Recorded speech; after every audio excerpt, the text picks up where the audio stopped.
tahu apa keyakinan kelas? Keyakinan kelas itu nilai-nilai baik yang kita yakini.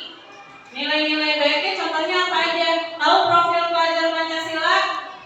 Coba nyanyiin profil pelajar Pancasila.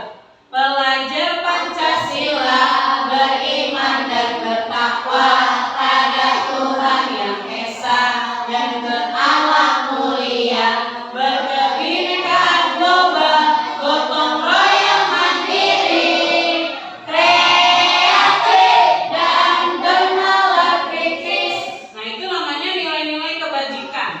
Nilai-nilai yang baik yang harus kita yakini. Bukan cuma diyakini tapi harus dilakukan. Hari ini kita mau buat nilai yang baik apa yang mau kita lakukan di dalam kelas. Untuk teman, untuk kita semua, nanti Boy juga buat ya keyakinan. Kita bikin kesepakatan bersama di kelas itu kita nilai apa yang harus kita lakukan yang baik ya, tidak bermakna negatif atau yang tidak baik ya. Nanti Boy bagikan kertas sticky note-nya. Satu orang hanya menuliskan satu kalimat. Apa sih yang mau kamu yakini di kelas? Oh, sesama teman kita harus bagaimana ya? Kepada ibu bapak guru harus bagaimana ya? Masuk kelas kita harus bagaimana ya? Pakaiannya, waktunya. Nanti boleh ditulis. Satu orang hanya boleh menuliskan satu kalimat. Nanti yang laki-laki boleh kasih warna kuning, yang perempuan warna pink. Kita mulai ya.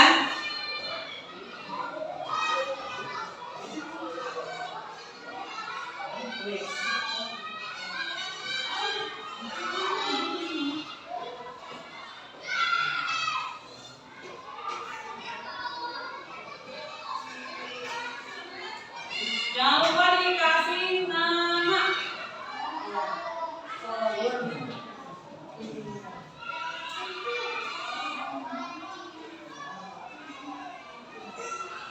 Dikasih waktu 5 menit menulis keyakinan apa, nilai-nilai baik apa yang ingin diyakini oleh kamu di kelas.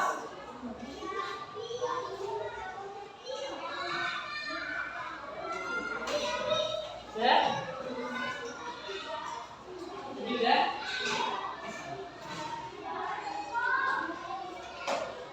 Yuk dimulai dari sekarang.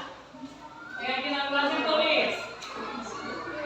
Contohnya tadi gimana yang Boy bilang?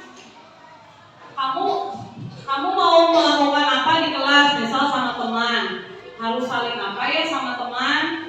Nah, terus kalau sama ibu guru harus bagaimana ya? Kalau ketika bertemu ada budaya apa yang baik ya? Gitu. Gimana? Pakai apa? Boleh.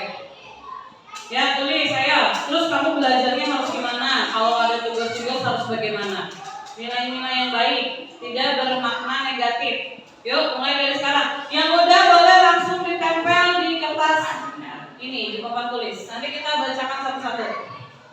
Yuk mulai. Yang kayak tadi dijelasin.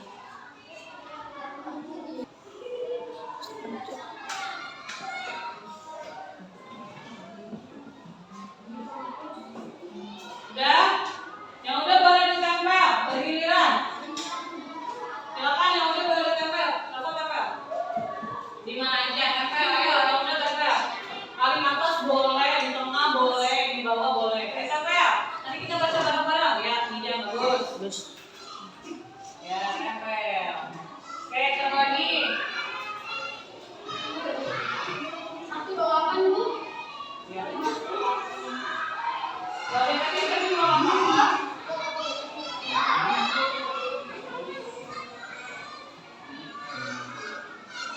Di pada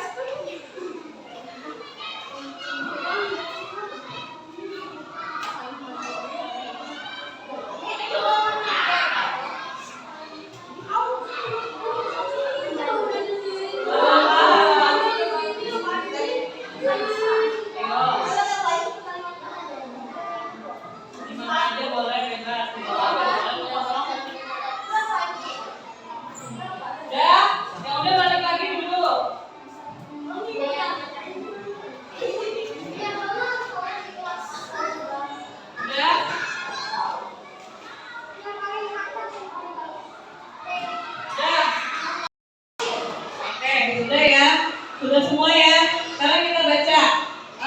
Yang pertama, saling menghargai dan menolong sesama teman dan guru. Bagus. Datang terlambat. Datang tepat waktu tanpa terlambat. Bagus ya, disiplin. Saling menyayangi dengan teman. Saling menyayangi, menghormati.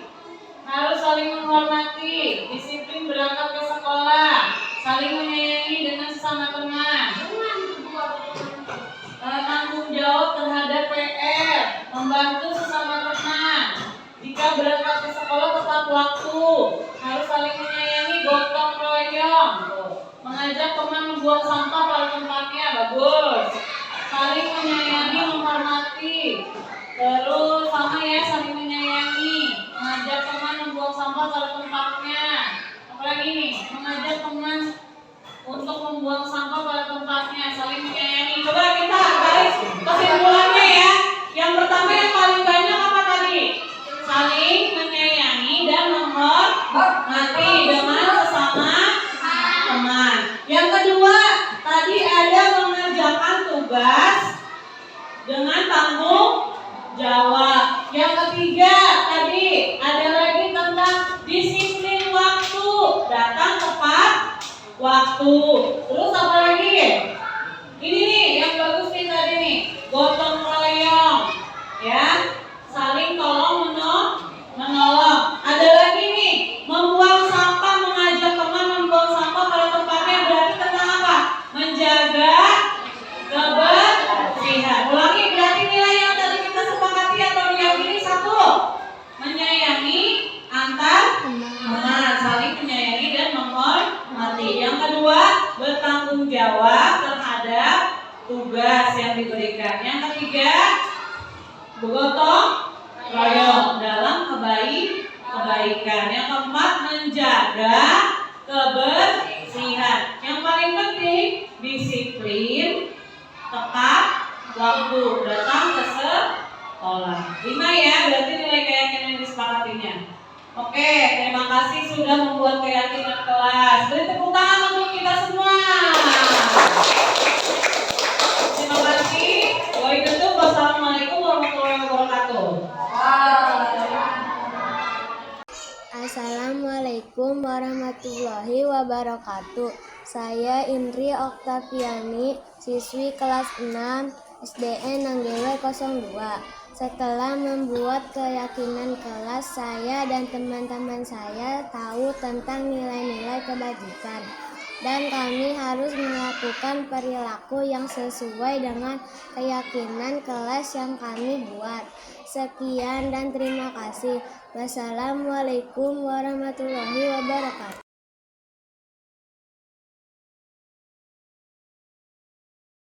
Assalamualaikum warahmatullahi wabarakatuh. Alhamdulillahirrabbilalamin. Puji syukur kita panjatkan kehadirat Allah Subhanahu wa Ta'ala karena pada hari ini kita bisa berkumpul di ruang kelas 4 ini dalam rangka diseminasi budaya positif di sekolah oleh saya sendiri, calon guru penggerak angkatan 10 Kabupaten Bogor. Pertama-tama saya ucapkan terima kasih kepada Ibu Kepala Sekolah dan ibu-ibu guru yang sudah berkenan hadir menyempatkan waktunya untuk menyimak diseminasi budaya positif di sekolah yang akan saya sampaikan. Langsung saja, yang pertama sambutan dari Ibu Kepala Sekolah untuk membuka diseminasi ini. Kepada Ibu Novi dipersilakan.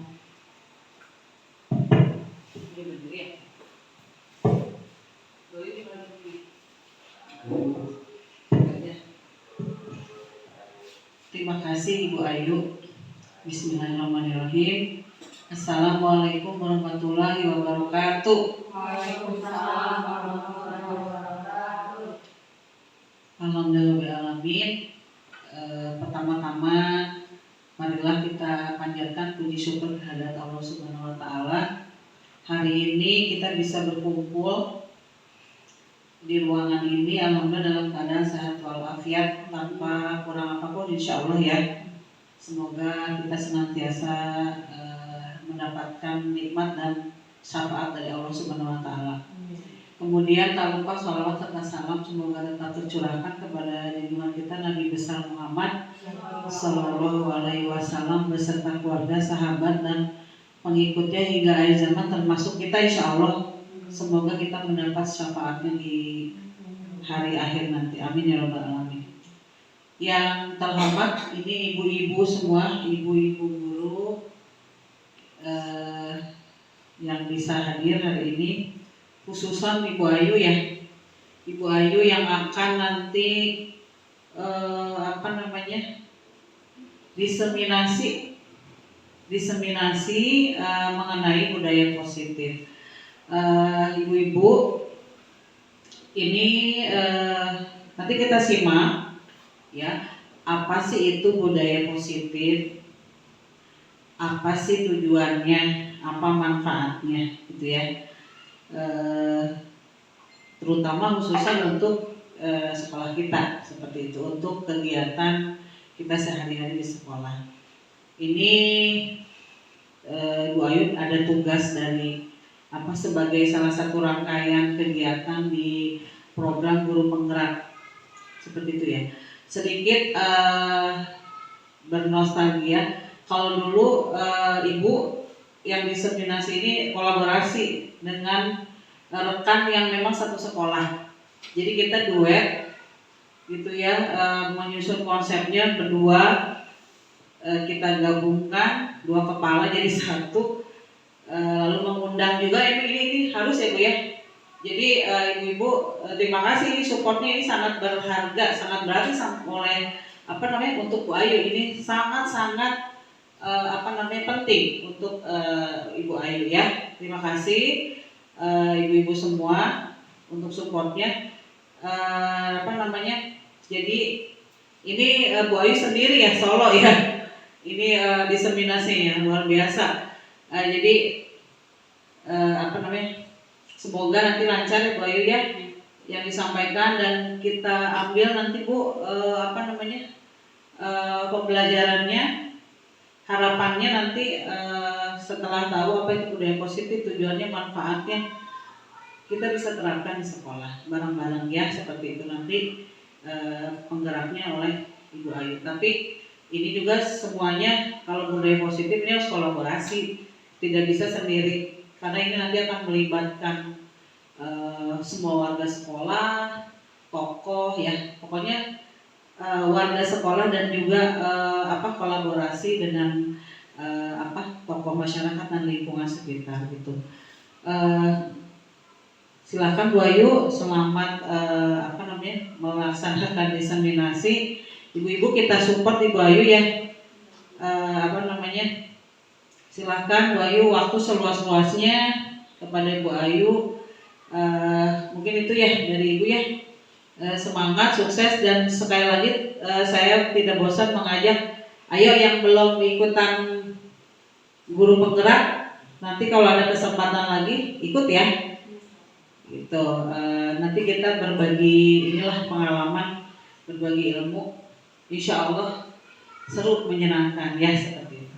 Baik, itu saja Bu Ayu, selamat. Terima kasih sekali lagi ibu-ibu ya. Mudah-mudahan jangan ngantuk ya. Berarti ini Bu Ayu nanti polanya seperti apa supaya ini jam-jam rawan memang nih ya. Walaupun tadi sudah di doping oleh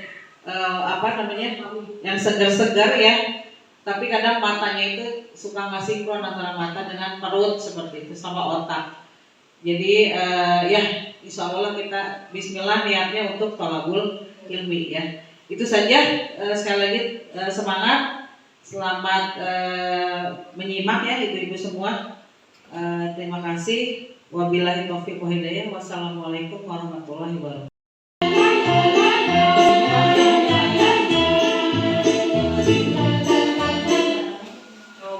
Ibu-ibu kira-kira apa ini? Ayo, apa ini? Tebak gambar ibu-ibu. Ada yang bisa jawab? Apa? Iya betul. U-nya diganti I. Ya, fokus ibu-ibu, fokus. Lanjut ya. Betul kan jawabannya ya?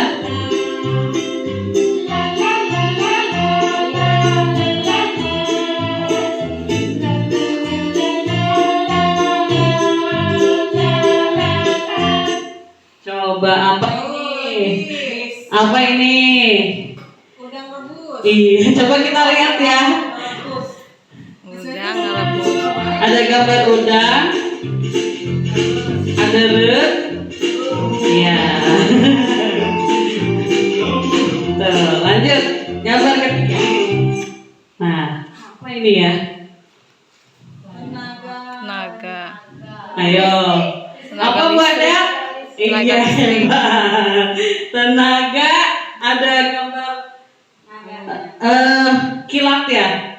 Coba kita lihat.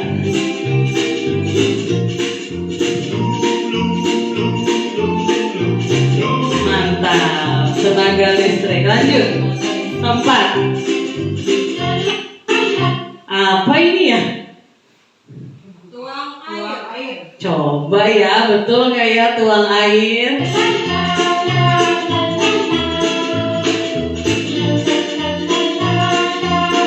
Iya betul, tuang air. Nah, apa ini ya? Ada yang bisa jawab? Minta uang. Iya, coba kita bener atau enggak ya? Minta uang kata Budi. Sama S dibuang. Iya, minta uang. Betul. Apa ini ya ibu-ibu? Potongan dolar. Potongan uang. Potongan harga. Iya, coba kita lihat ya, betul nggak potongan harga?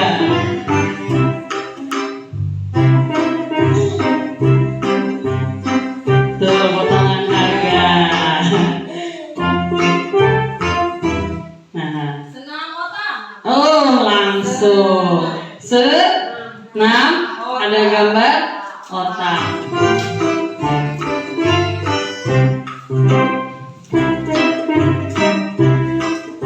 Ya, senam otak. Terima kasih sudah bermain. Betul berapa ibu-ibu tadi ya? Betul semua. Kira-kira 10. Terima kasih ibu-ibu sudah menjawab tebak gambarnya. Untuk memulai diseminasi apa itu budaya positif, saya akan menjelaskan konsep tentang guru itu ibarat petani. Menurut pendidikan menurut Ki Hajar Dewantara, guru itu menuntun, bukan hanya mengarahkan, mendorong, tapi menuntun anak dengan penuh kasih sayang, dengan penuh tanggung jawab. Maka guru itu diibaratkan sebagai petani.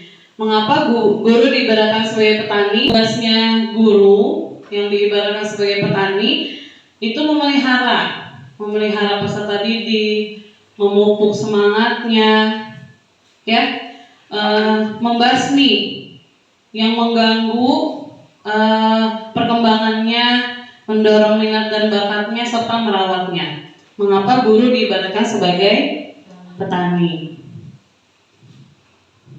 Nah, coba saya minta ibu-ibu. Bu Dini itu temannya sebagai B. Bu Hana itu punya secari kertas, lalu disimpan di dalam genggaman. Secari kertas itu penting untuk Bu Hana. Nah, yang temannya ini, yang B, mencoba sekuat tenaga untuk meminta benda itu dari Bu Hana. Kira-kira kalau ibu jadi A, ibu menyimpan erat-erat sesuatu yang berharga dalam diri dan hidup ibu, lalu ada orang yang meminta membukanya dengan iming-iming uang atau dengan iming-iming penghargaan yang lain. Kira-kira ibu mau membukanya atau tidak? Bagaimana Bu Pipi? Tidak, kalau memang itu penting buat kita nih, tidak akan. Tidak. Ada yang lain? Jadi kita yang mengontrol diri kita sendiri.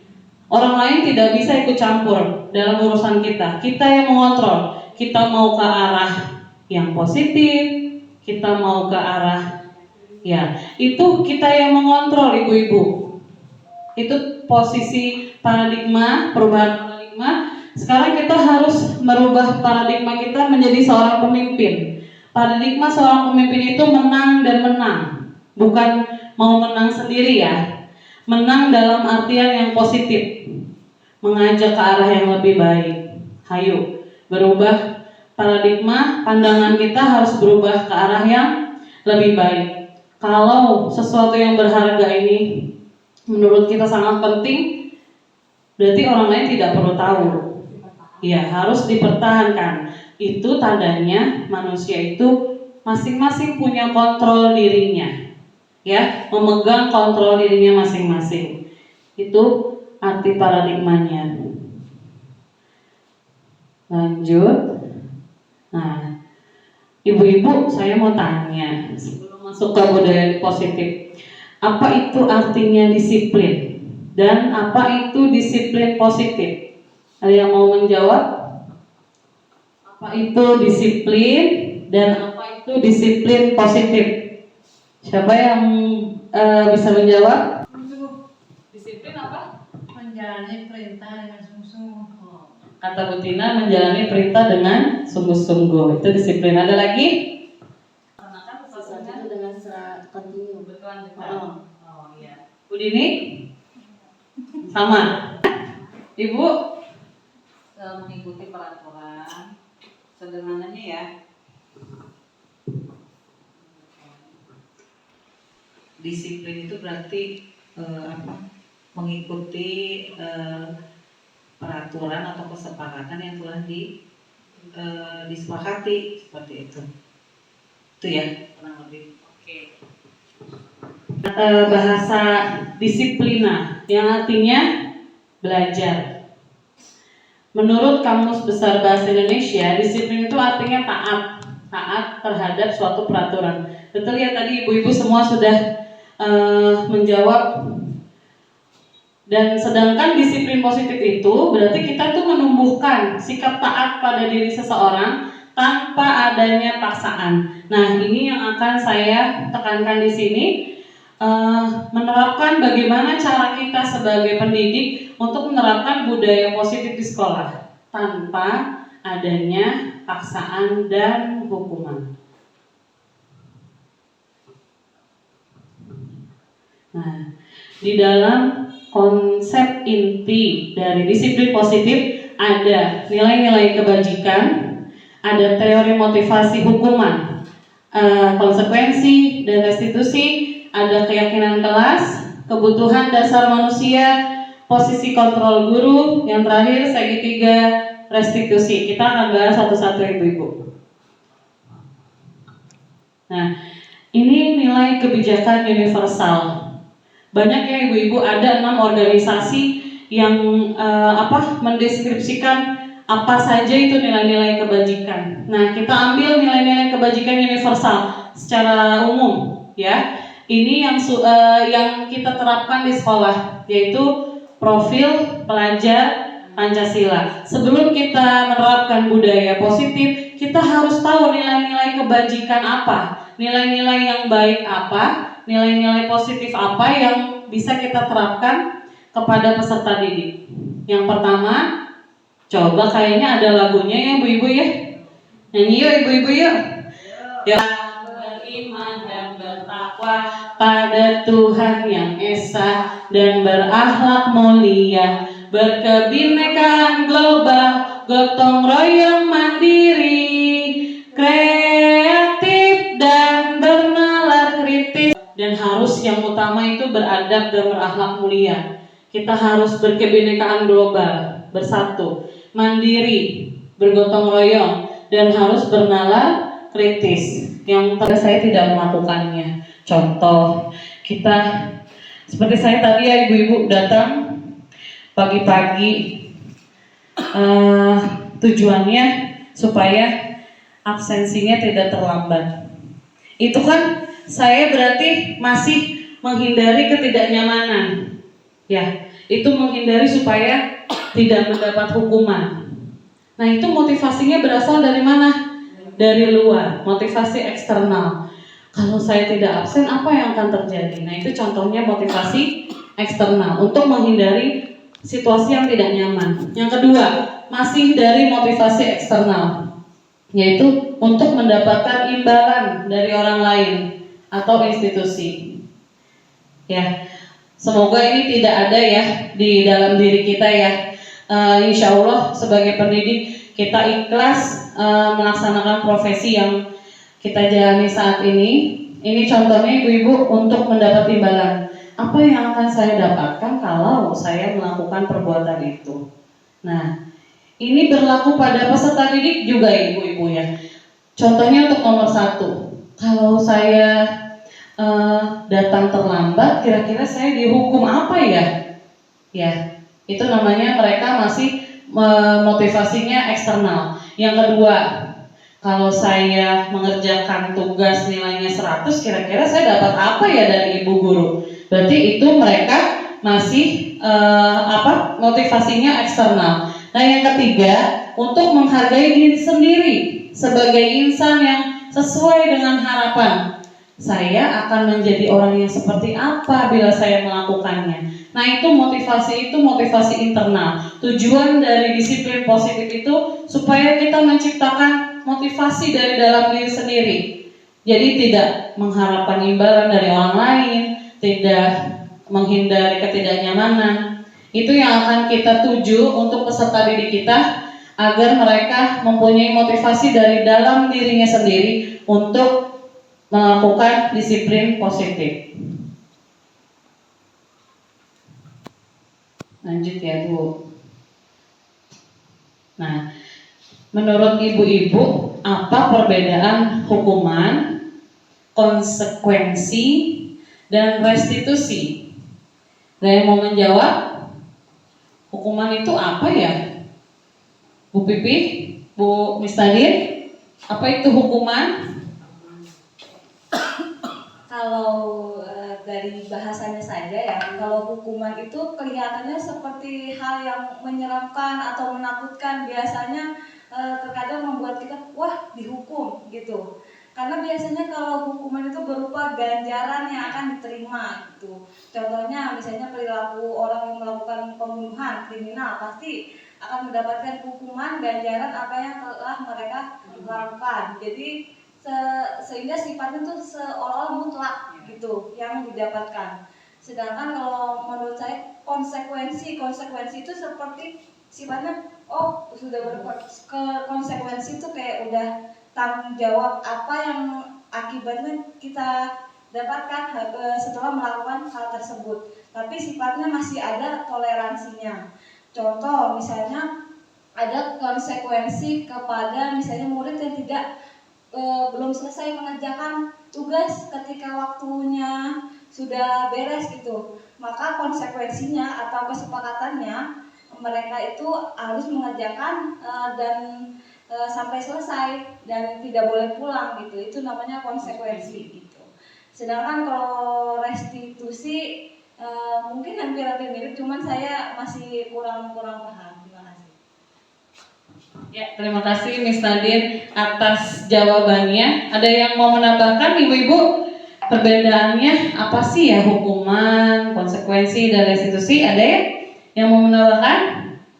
Oke, kita simak ya arti hukuman, konsekuensi, dan restitusi. Nah, sedikit gambaran ibu-ibu. Hukuman itu adalah sesuatu hal yang sangat menyakitkan. Ya, yang tadi Miss Nadine bilang sangat tidak nyaman dan menyakitkan untuk peserta didik. Tidak nyaman untuk murid, dan itu berlaku untuk jangka panjang ibu-ibu. Kalau dia dihukum, pasti mereka akan teringat kalau hukuman. Nah, ada korban di dalam hukuman itu. Korban itu siapa? Yang mendapat hukuman itu. Dia butuh keadilan. Kenapa saya dihukum? Nah, di hukuman ini ada anak yang akan tersakiti. Nanti perilaku negatifnya dia akan meningkat. Ini berimbas negatif kalau hukuman. Ada konsekuensi dan restitusi. Ini identitasnya gagal ya ibu-ibu kalau hukuman ya. Kalau restitusi dan konsekuensi itu identitas sukses. Tapi ada perbedaannya. Kalau konsekuensi itu sesuatu yang memang harus terjadi. Ya, kalau restitusi itu pilihan ibu-ibu. Jadi nanti peserta didik itu kita berikan pilihan. Bagaimana caranya mereka merubah perilakunya dengan pilihannya mereka sendiri. Itu namanya restitusi. Ya, kalau konsekuensi itu kadang tidak nyaman untuk murid. Tapi kalau restitusi itu akan menguatkan murid dalam jangka waktu panjang. Karena mereka sendiri yang akan mengingat, saya sudah berjanji, saya untuk memperbaiki diri, saya sendiri yang berjanji untuk melakukan perbuatan yang baik itu. Itu restitusi. Makanya mereka akan mengingat terus perilaku yang baik mereka dalam jangka waktu yang panjang. Ini identitas sukses dalam penerapan disiplin positif, yaitu konsekuensi dan restitusi. Nah, coba kita telah bareng-bareng ya, sama-sama. Kalau menurut ibu-ibu, lari mengelilingi lapangan basket 2 kali karena terlambat hadir, hukuman atau konsekuensi? Apa? Ya, hukuman. Kalau membersihkan coretan yang dibuatnya di meja tulis? Konsekuensi. Yang ketiga, murid diminta push up 15 kali karena tidak menggunakan masker ke sekolah. Hukuman. Yang keempat, menggantikan kertas tugas teman yang telah dicoret-coret. Konsekuensi. Yang terakhir, berjemur di lapangan basket pukul 12 siang karena mengobrol dengan teman. Ya, jadi dari sini kita sudah mengerti ya ibu-ibu ya, apa bedanya hukuman dan konsekuensi. Kalau hukuman itu menyakitkan untuk anak-anak, itu akan terus dikenang sampai sepanjang jangka waktu panjang. Tapi kalau konsekuensi, apa yang mereka perbuat itu harus mereka terima akibatnya. Dengan restitusi itu lebih positif lagi. Jadi mereka nanti sendiri yang akan memperbaiki perilakunya mereka. Lanjut lagi. Nah, mengapa keyakinan kelas? Mengapa bukan peraturan kelas saja? Saya kira ibu-ibu sudah punya ya keyakinan kelas masing-masing ya di sini. Mengapa bukan peraturan kelas? Kalau peraturan ibu-ibu itu bersifatnya hanya satu arah. Biasanya kata-kata dalam peraturan bermaknanya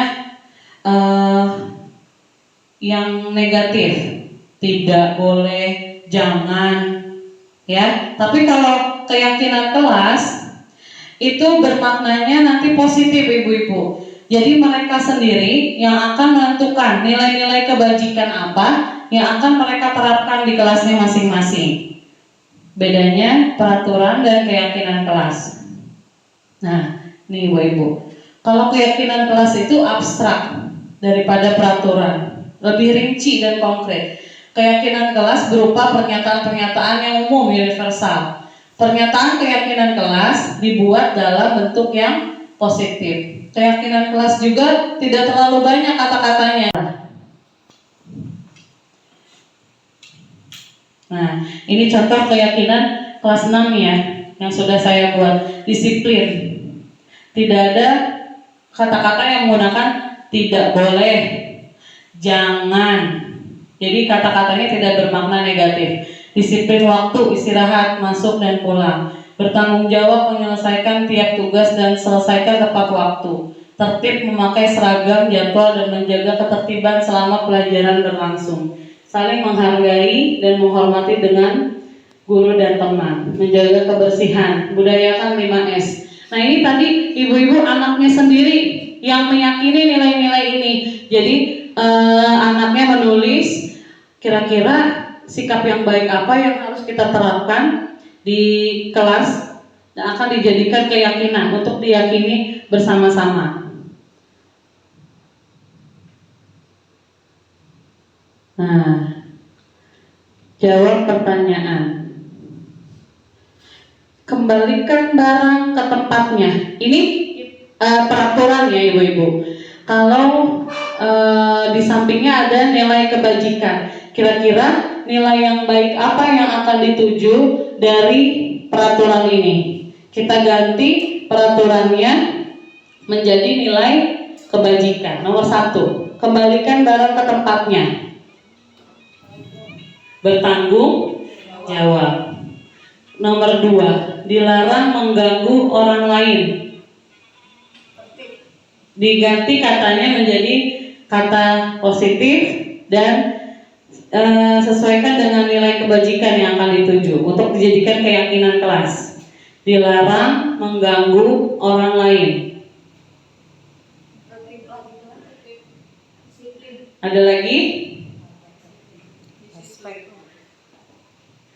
Respect kata ibu. Saling menghormati. Iya, dilarang mengganggu orang lain. Yang ketiga, hadir di sekolah 15 menit sebelum pembelajaran dimulai. Ya, disiplin. Dilarang melakukan kekerasan. Bisa. Kalau dia berbuat kekerasan ada imbasnya ya. Berarti membuat orang celaka. Berarti nilai kebajikannya tentang apa itu? Keselamatan. Terus lanjut, dilarang menggunakan narkoba. Apa? Berarti nilai kebajikan yang akan ditujunya apa? Tentang apa itu nilai kebajikannya? Dilarang menggunakan narkoba. Iya, kesehatan. Yang ke-6, bergantian atau menunggu giliran. Ya, disiplin ya berarti ya. Yang ke-7, dilarang merokok. Kesehatan. Gunakan masker. Kesehatan. Berjalan di kelas dan koridor. Iya, tertib. Jadi ini peraturan.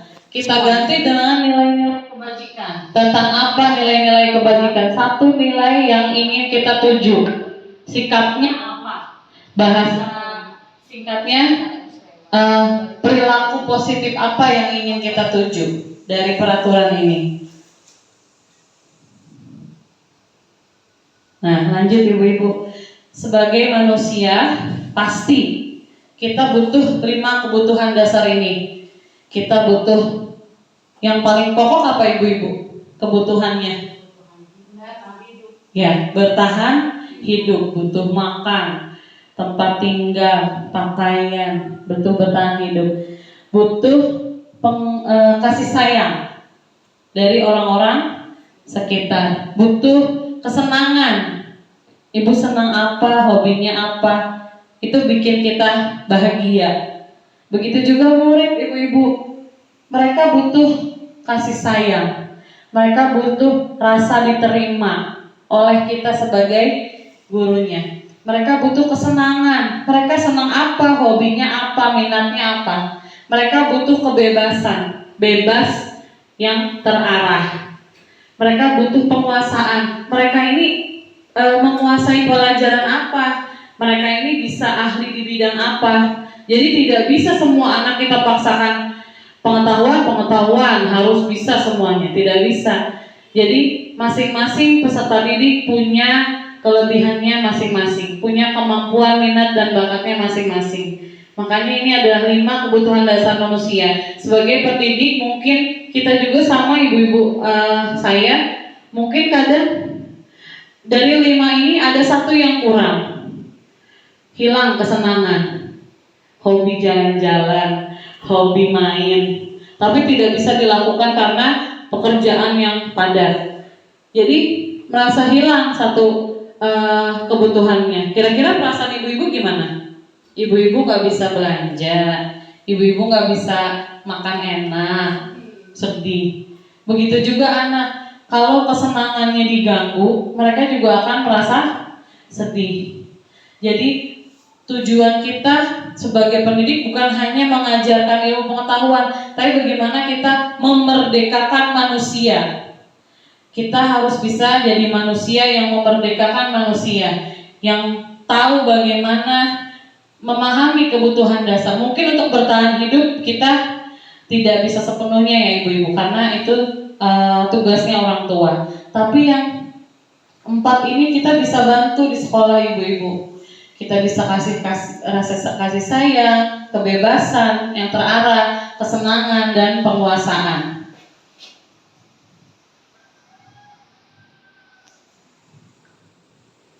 Nah, ini mau ibu-ibu menuliskan di sticky note tentang diterima sayang, bisa, senang, dan bebas. Nanti akan dijelaskan ya.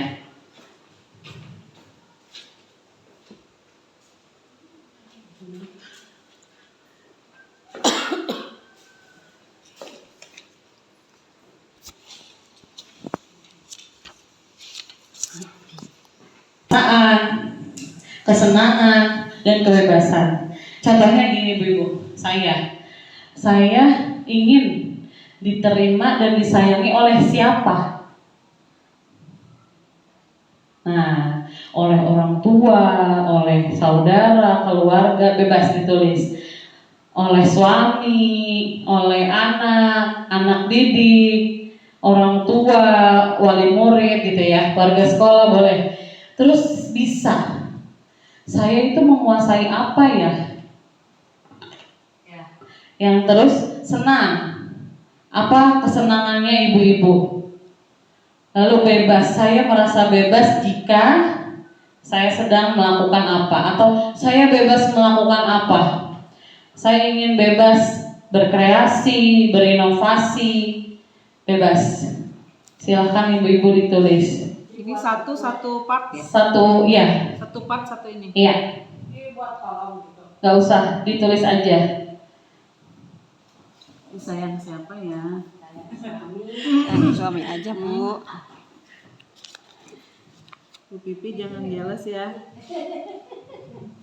Nggak usah.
Kebutuhan kita apa? Yang kita kuasai.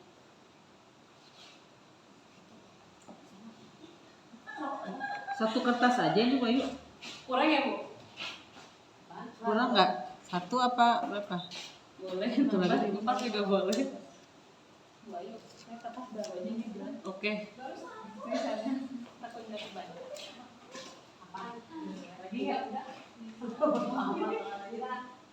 Bisa apa? Family time. Luar biasa jawabannya. Tepuk tangan untuk ibu-ibu semua. Itu mengapa kita butuh tahu kebutuhan dasar kita sebagai manusia itu apa? Karena dengan kebutuhan kita terpenuhi, insya Allah kita akan menjadi manusia yang bahagia dan merdeka. Lanjut. Ya, ada video untuk disimak ya ibu-ibu. 5 posisi kontrol itu adalah Posisi kontrol guru. posisi penghukum, 2 posisi pembuat merasa bersalah, 3 posisi teman, 4 posisi pemantau atau monitor, dan 5 posisi manajer.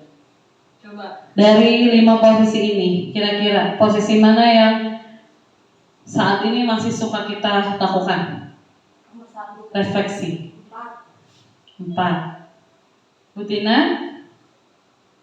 3. 3. Bu Pipi? 4. Miss Nadine? Sebagai guru, posisi kontrol mana yang sudah kita lakukan kepada anak murid? Sampai 4. Bu Wanda? ya kadang-kadang 4, kadang-kadang 1. Iya, refleksi, nggak apa-apa Bu. Bu Dini? Sebagai guru, posisi kontrol mana yang Bu Dini lakukan?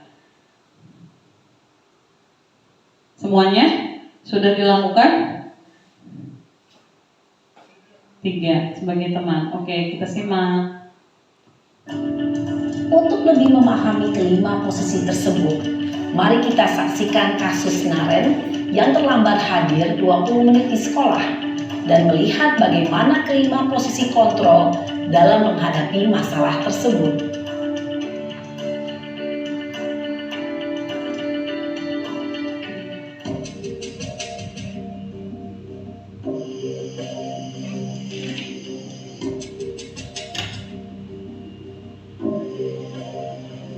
Naren!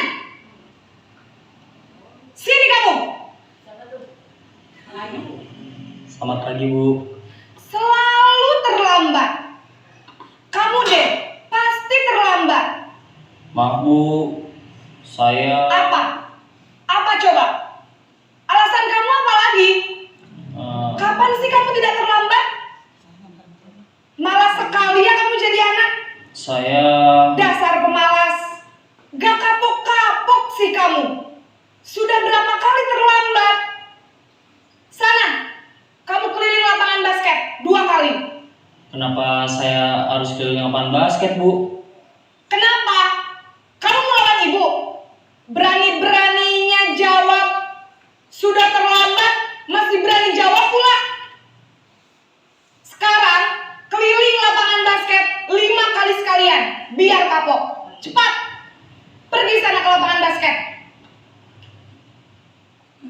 Posisi penghukum biasanya berbicara dengan nada tinggi, menghardik, menunjuk-nunjuk, menyakiti, dan menyindir.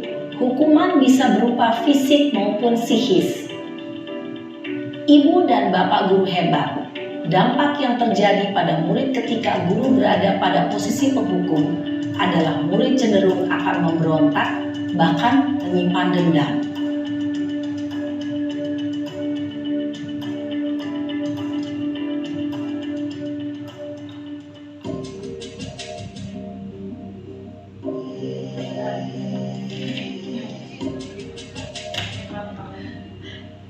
Sama tapi kata-katanya beda. Naren!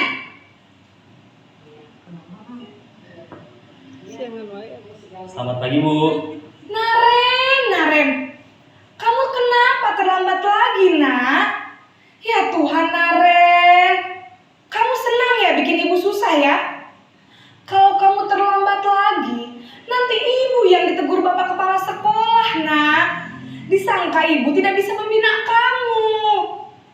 Duh, gimana ini?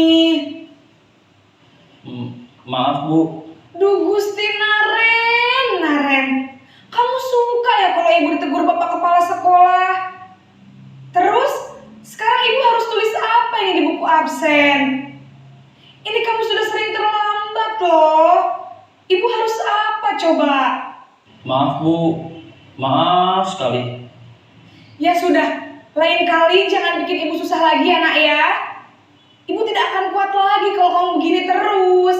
Bisa jantungan kalau ibu ditegur bapak kepala sekolah. Sana cepat ke kelas. Maaf ya, Bu. Maaf sekali. Posisi pembuat rasa bersalah berbicara dengan nada tenang, cenderung lembut. Namun kata-kata yang diutarakan membuat murid merasa menjadi orang yang gagal, memandang buruk dirinya sendiri, merasa tidak berharga, dan tidak sanggup membahagiakan orang lain. Ketika guru mengambil posisi pembuat rasa bersalah, murid akan menganggap dirinya yang bersalah dan ia akan menyimpan emosi negatif tersebut di dalam dirinya.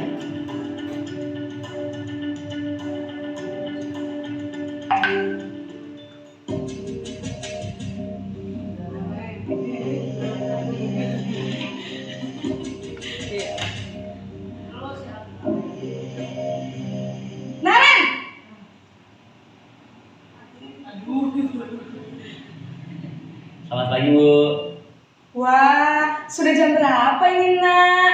Terlambat lagi ya, sayang? Iya Bu, habis ibu saya lupa bangunkan saya Bu. Kamu malah menyalahkan ibu kamu. Kamu bukannya anak yang larinya paling kencang. Kok terlambat sih? Iya Bu, saya memang terlambat bangun tadi. Jadi biarpun saya lari kencang, tetap gak kekejar Bu. Ya sudah sana. Nanti lain kali larinya lebih kencang lagi ya. Biar gak terlambat lagi. Bikin senang ibu. Demi ibu. Bisa kan? Bisa lah Bu. Ya sudah sana masuk kelas. Ibu beresin urusan absen kamu. Kamu ini ada-ada saja. Dalam posisi teman, guru berbicara dengan nada suara ramah, akrab, cenderung bersenda gurau untuk menjaga suasana tetap santai. Murid akan merasa senang, aman, dan akrab dengan guru. Identitas yang tercipta adalah identitas sukses atau berhasil. Namun, perlu diingat, karena ini masih dorongan eksternal, maka ada faktor ketergantungan dari murid kepada orang tertentu. Di sini, guru absennya, sehingga di lain waktu, murid bisa berperilaku baik, namun hanya kepada orang-orang tertentu saja.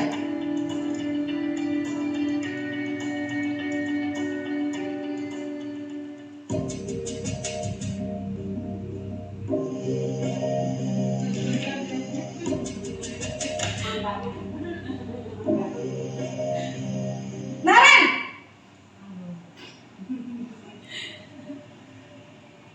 Selamat pagi Bu. Naren, apa peraturan sekolah kita tentang jam berapa kita harus masuk sekolah, Nak? Kita harus di sekolah jam 7 Bu. Iya betul, sekarang sudah jam 7.20. Naren sudah tahu konsekuensinya jika terlambat hadir.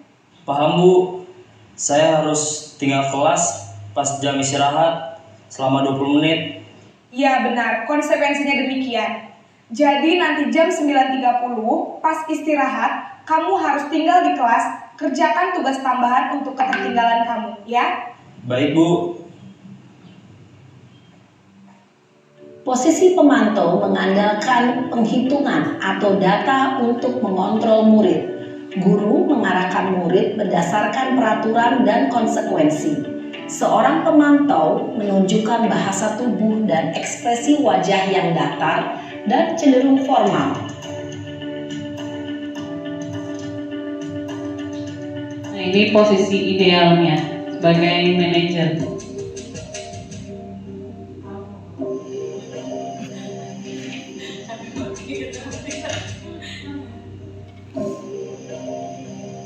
Naren!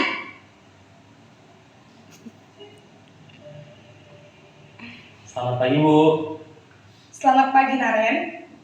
Maaf Bu, saya terlambat. Iya, sekolah masuknya jam 7, sekarang sudah jam 7.20. Jadi sekarang bagaimana ini, Naren? Maaf Bu, saya lupa setel alarm saya semalam.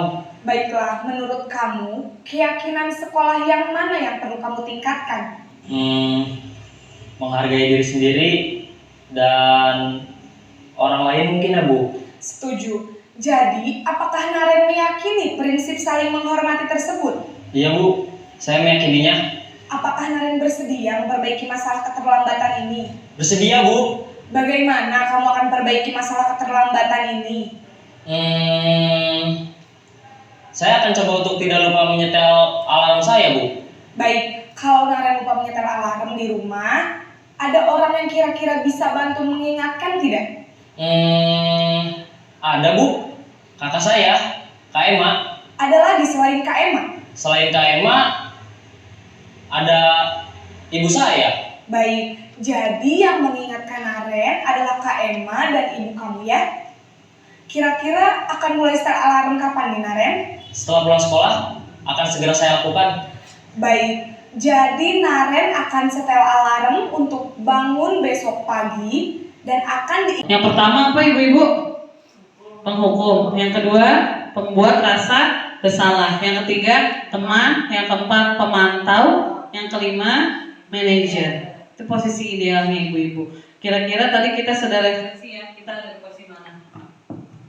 Saya juga sama ibu-ibu masih kadang sebagai penghukum, kadang sebagai teman, sedang belajar untuk tahap sebagai posisi manajer. Untuk melaksanakan posisi manajer itu kita butuh segitiga restitusi namanya. Tadi restitusi itu apa? Masih ingat ya? Pilihan. Jadi kita harus membuat anak itu membuat pilihannya sendiri. Bagaimana caranya? Jika anak berbuat salah, kita harus yang pertama, kita stabilkan identitasnya dulu. Iya nak, setiap orang itu pasti pernah melakukan kesalahan.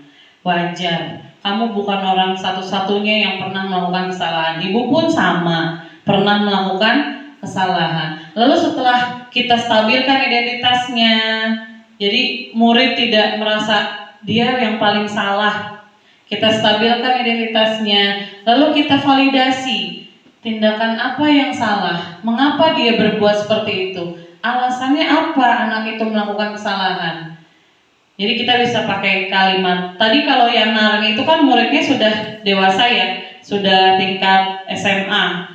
Kalau dengan murid SD mungkin bahasanya bisa kita lebih ringkas atau kita bisa pakai bahasa ibu. Jadi pendekatannya bukan bahasa yang formal. Jadi bahasa yang dekat dengan anak, bahasa kesehariannya. Tindakan yang salah, validasi. Kamu tentu punya alasan. Kamu kenapa melakukan itu? Ada cara yang efektif nggak untuk mendapatkan apa yang kamu butuhkan? Setelah kita stabilkan, kita validasi tindakannya, lalu kita tanya keyakinannya supaya bisa merubah perilakunya. Kira-kira keyakinan apa yang kita sepakati, yang udah kita buat? Terus kamu itu mau jadi orang yang seperti apa? Kalau kamu berbuat seperti itu, kira-kira nanti kamu akan menjadi bagaimana? Nah, nanti itu namanya menanyakan keyakinan. Jadi segitiga apa ibu-ibu namanya? Segitiga restitusi. Nah, ini contoh segitiga restitusinya. Nah, ini manfaatnya untuk apa? Supaya murid itu bisa lebih menyadari kesalahannya. Ini contoh yang sudah saya lakukan. Jadi bertengkar dengan papi saat jam istirahat, betul tidak? Betul, Bu. Coba ceritakan bagaimana kejadiannya. Kami tadi memeluk saya dan menyebut nama orang tua saya, Bu. Saya jadi kesal. Gitu. Wajar ya kalau kamu merasa kesal. Kalau gue emosi kamu juga, gue akan merasakan hal yang sama. Lalu apa yang Alfian lakukan tadi? Saya mengeluarkan kata-kata kasar dan membalas perbuatan yang kami lakukan. Jadi kamu melakukan itu karena ada alasannya ya? Ya, wajar kalau kamu merasa kesal karena kamu merasa dirimu diremehkan. Tapi boleh menghargai perilaku kamu yang tidak lebih buruk dari ini. Bisa saja kamu tadi berkelahi ya dengan kami. Kamu harus bangga terhadap diri kamu karena kamu bisa mengontrol diri dan dengan emosi. Ya, kalau begitu kita pikirkan dengan kamu marah-marah dan mengeluarkan kata-kata kasar, apa sesuai dengan keyakinan kelas kita? Tidak. Menurut Alfiani, keyakinan kelas apa yang dilanggar? Menghormati dan menghargai, Bu. Menurut Alfiani, menghargai orang lain itu penting nggak? Penting, Bu. Penting. Jadi kalau Alfiani marah, sebaiknya Alfiani bagaimana? Menahan diri dan salah, Bu. Apa Alfiani bersedia memperbaiki kesalahannya? Bersedia, Bu. Kira-kira dengan cara apa Alfiani memperbaiki kesalahannya? Meminta maaf dan tidak mengulangi lagi. Boy senang ya mendengarnya ya. Semangat ya, silakan dilakukan. Tetap semangat ya belajarnya. Baik, Bu. Terima kasih. Sama-sama. Ya, itu tadi contoh. Jadi setelah ada murid yang bertengkar, saya panggil yang dapat laporan itu dari ketua kelas, dipanggil anaknya, ditanya, kamu tadi bertengkar ya? Kenapa alasannya? Semua orang juga pernah melakukan salah, wajar gitu. Jadi kita stabilkan dulu identitasnya. Baru kita tanya, kenapa kamu melakukan itu? Ada alasannya. Pasti mereka berbuat salah, pasti mereka punya alasannya. Terus kita tanya, kita setelah validasi tindakannya, benar nggak kamu melakukan itu? Bagi nggak? Kalau sudah kita validasi, lalu kita yakini apa keyakinan yang sudah kita buat, lalu apa yang dilanggar, bagaimana cara mereka memperbaikinya. Seperti itu ya ibu-ibu ya. Jadi sama-sama ayo kita belajar untuk menerapkan budaya positif di sekolah agar murid kita merasa aman, nyaman, dan menyenangkan belajar di sekolah, agar kita bisa menjadi pendidik yang bisa memanusiakan manusia, bisa membuat anak murid kita merdeka dan bahagia. Mungkin itu saja ibu-ibu.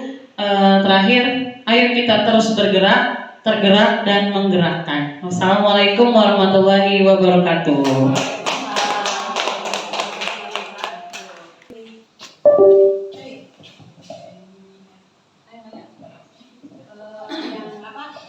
Yang tadi kembali hukuman yang konsekuensi. Apakah saya ini termasuk hukuman atau Apa konsekuensi? Coba apa itu? nih ceritanya anak-anak kelas 4 main bola di kelas, tapi memakai botol aqua. Sudah itu ketahuan sama saya ya, sama guru. Lalu saya tidak menghukum secara apa dimarahin atau gimana, tetapi dengan cara anaknya berbaris dan bagaimana cara main bola dengan itu di depan ibu. Lalu hukum, termasuk ada hukuman, ada konsekuensinya bagaimana, apa masuk ke dua-duanya, apa ke hukuman, karena saling tepuk-tepuk pakai botol yang itu. Terima kasih Bu Bibi pertanyaannya. Itu dilakukannya saat jam olahraga? Sedang tidak pelajar olahraga. Jika kita, contoh ya ibu-ibu, misal kita sedang jam olahraga, si A datang terlambat, lalu kita minta dia untuk ayo lari 5 putaran ke lapangan, tapi saat itu sedang jam olahraga. Nah itu bukan hukuman. Kalau apa yang kita berikan, perbuatan konsekuensinya itu sesuai dengan pelajaran yang saat itu sedang kita lakukan. Sesudah olahraga. Iya, walaupun itu hukumannya bukan fisik ya, tapi hal-hal yang menyakitkan buat anak itu namanya hukuman. Tapi jika sudah disepakati atau menjadi keyakinan kelas bermain di lapangan saat jam istirahat, berarti sudah konsekuensi ya. Berarti mereka melanggar keyakinan. Nah, berarti harus ada apa? Harus ada konsekuensi. Berarti kalau yang tadi posisi ibu mungkin belum di manajer ya, berarti masih sebatas teman, karena mengganti hukumannya apa? Mengajak bermain ya. Iya, jadi mereka mempraktekkan sendiri. Kalau menurut saya posisi kontrol ibu masih sebatas teman, tapi tidak menghukum secara fisik ya. Ada yang mau menambahkan ibu-ibu? Yang Bu Pipih, menurut ibu-ibu itu hukuman atau bukan? Selama masih konteks pelajaran atau tidak menyakiti. Ada yang mau menambahkan apa setuju? Hukuman atau bukan? Hah? Hukuman atau bukan? Kalau menurut saya selama itu sudah ada di dalam keyakinan kelas, itu konsekuensi. Jadi murid belajar di kelas, bermain di lapangan. Berarti kalau mereka melanggar dan diberikan perbuatan yang sesuai dengan apa yang sudah disepakati, berarti itu namanya konsekuensi. Itu bukan hukuman. Tapi kalau Bu Pipih tidak ada di dalam keyakinan kelasnya, tiba-tiba push up, squat jump, lari, atau berdiri di depan kelas gitu, berarti itu hukuman karena menyakitkan. Ya, Bu Pipi. Lagi yang mau tanya? Sebelah sini. Cukup? Wah, ada Bu Dini. Oke, cukup. Miss Tadi cukup? Cukup. Bu Pipi cukup? Oke, cukup. Apa? Silakan. Peraturan kelas itu diganti jadi kayak keyakinan kelas gitu ya. Nah kalau misalkan kita buat peraturan kelasnya memang tidak menggunakan kata-kata yang negatif, tapi kayak misalkan membuang sampah di tempatnya, datang tepat waktu, itu kan sama dengan peraturan ya. Nah itu juga disebutnya keyakinan kelas gitu, gimana? Saya masih bingung. Kalau peraturan itu satu arah Bu, jadi hanya gurunya yang buat. Tapi kalau tadi Bu ada membuang sampah pada tempatnya, menjaga kebersihan, dan itu sudah disepakati oleh bersama. Nah, berarti itu keyakinan kelas. Iya, itu keyakinan kelas. Karena warga kelasnya sendiri yang meyakini. Kita bareng-bareng kumpulin dulu nilai kebajikannya. Kalau udah kita kumpulkan, baru paling banyak yang mana nih kata-kata yang emang mereka mau yakini di kelas. Nah, berarti kalau Bu Ada sudah melakukan bersama murid, berarti Bu Ada sudah melakukan keyakinan kelas. Hebat. Sampaikan, bukan menggurui ya ibu-ibu, saya hanya berbagi apa yang sudah saya dapatkan di pendidikan guru penggerak ini. Semoga bisa tertular kebaikannya atau positifnya kepada ibu-ibu semua. Amin. Wassalamualaikum warahmatullahi wabarakatuh.